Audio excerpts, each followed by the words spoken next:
ভালোবাসা মানে না জাত বেজাত, ভালোবাসা মানে না দেশ বিদেশ।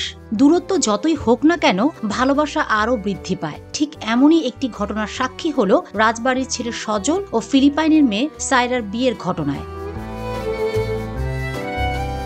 রাজবাড়ী জেলার পাংশা উপজেলার সুবর্ণকোলা গ্রামের ছেলে সজল খান আজ থেকে 10 বছর আগে পাড়ি জমায় জীবিকার তাগিদে সিঙ্গাপুরে। হঠাৎ একদিন নামাজ পড়তে যাওয়ার পথে পরিচয় হয় ফিলিপাইনের মেয়ে সায়রার সাথে। সেই পরিচয় থেকে প্রেম।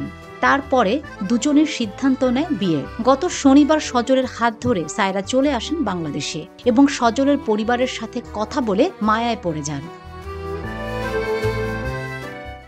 গত সোমবার সন্ধ্যায় আশুলিয়ার একটি রেস্টুরেন্টে সজলের পরিবারের উপস্থিতিতে দুজন বিবাহ বন্ধনে আবদ্ধ হন। এ সময় ফিলিপাইনের মেয়ে সায়রার পক্ষ থেকে কেউ না থাকলেও সার্বক্ষণিক তার নিজ দেশ থেকে তার পরিবারের সবাই যোগাযোগ রাখছিলেন।